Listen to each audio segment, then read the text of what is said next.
Right here is my home. You can see that there's two cooking stoves. I come from a very large family, as you can imagine that. My father has 42 children, and I'm one of the 8 out of my mother. Today, I want to talk to you about how Africa can save herself. Not only how Africa can save herself, is I believe, as a Togolese native, that Africa can save herself. And this paradigm is not simply a concept or a model, nor is it a theory. It is a life commandment that have led me to this belief. And these, if you look under this paradigm, there are 5 specific principles that must apply. What am I trying to say? I'm trying to say that economic can liberate Africa. And through these economic activities, either it's African themselves or it's external entities that participate in Africa, through this process, we must have 5 principles. And these 5 principles have to be comprehensive sustainability. That is that anything that must be mobilized out of the continent of Africa must be ecologically sustainable. Equally important, it must be culturally sustainable. Often, we don't think about culture when we're trying to create an economic opportunity for people. And I'll give you an example. In the 70s, my village named Kaboli, the Germans came and they said, well, we think you people are hungry. We're going to plant lots of corn, bring lots of machinery and fertilizer. But what was not taken into consideration, and this is a good intention, it's a good thing to say, let's feed human, nothing wrong with it. But what should be taken into consideration is what are the traditional skills that these people have? Because we know Germany people will not move to Togo, they can go home one day. So what do we have if Germans were to go back that we can still feed ourselves? And what we had was corn, there was yams, not corn, and we have sorghum, not corn.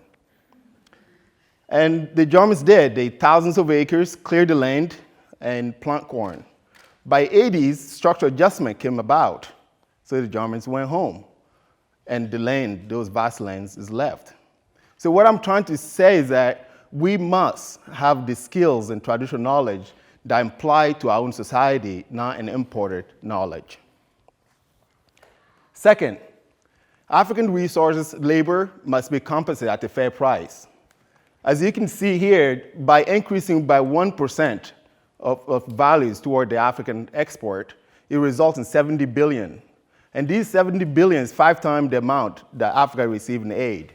And I can imagine anybody don't want just aid. I think, me personally, not to say if people are hungry, we should not feed them. But this idea of aid, I think it takes away from our well-being. And third, in my opinion, out of my paradigms, the third principle is the most critical, that women must be given full economic rights.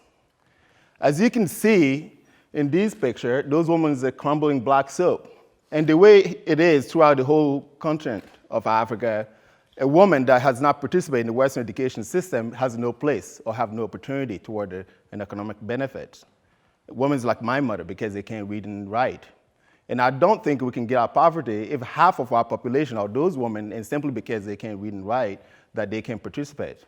So again, we need to look and give those women opportunities today. They don't need to be retrained, they don't need to go back to school and learn the Western way. What they need to do is be able to use their skills right now.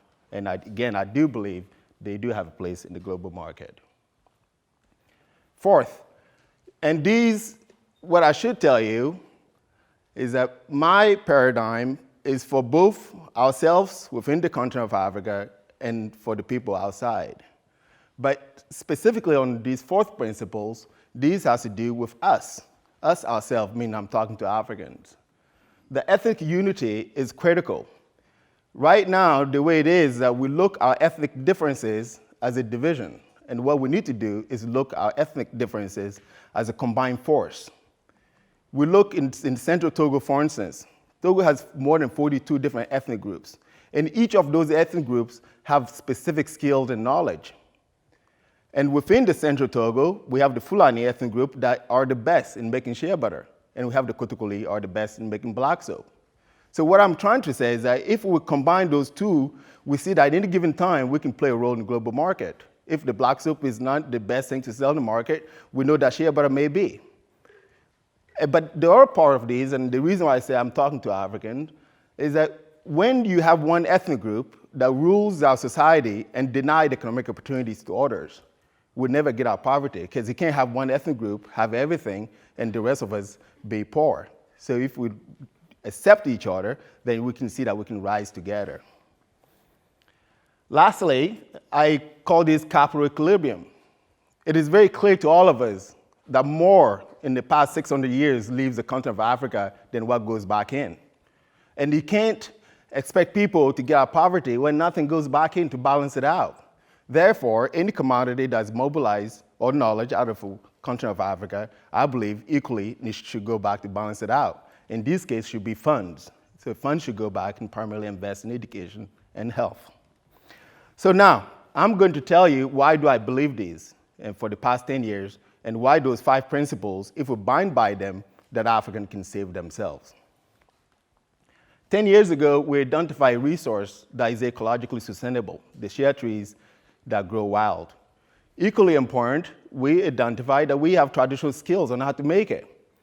And because of that today, we have 4,000 families that are able to have an income. And at the same time, when we get those shea nuts, we make them into shea butter. And when we make it into shea butter, we're compensating those that work at fair wages. And as you can see, this 3 times the amount that they will otherwise get. And that means that no handout, that people work and what they receive compensate for their sweat. And at the same time, we place those products in the global market. And the funds that come from those products goes back into education's health. And you can see here by investing in mothers means we have healthy babies. And what I'm trying to say is that we need to build human capital. That if we invest in mothers, that means they're going to have healthy babies. And healthy babies means that those that can possibly learn. Now, it seems that it's a quick time period to understand, can truly Africa save herself? And I will tell you over and over that it is possible. Why is it possible? It's because I have lived it myself, and at the same time, there's a benefit to all of us to Africa be able to save herself. African resources, African traditional knowledge has a healthy option for all of us, even if we don't live within the continent of Africa. But at the same time, I think people don't want simply handout. People want to work. And if people can work, it creates human dignity for what they receive. But at the same time, we must understand that we cannot, because we want to get out of poverty, that we have to give up our cultures. We should be able to retain our cultures and at the same time participate in the global market. But there's even something more important that we all know, and the capitalistic, specifically talking about the industrial process, the industrial revolution, should not be the path that the country of Africa ought to choose. We have tried over 150 years. It hasn't worked. Why should we continue that path? So it only makes sense to me if something doesn't work, we need to do something different. And to do something different, again, is we can use economics, and through our indigenous ways of life, we can participate in the global market and save ourselves. But we should also ask ourselves, why do we live as humans? And to me, it's so that we can build morality. And this morality, it only makes sense if we can make it happen. So I, therefore, urge everybody to, when you buy things, when you have enterprises, wherever those enterprises may be, to think the impact that they have on the communities. And I'm not saying people cannot make money. People can make money, but it only makes sense to ask what makes us humans and how we can contribute to others. And I thank you.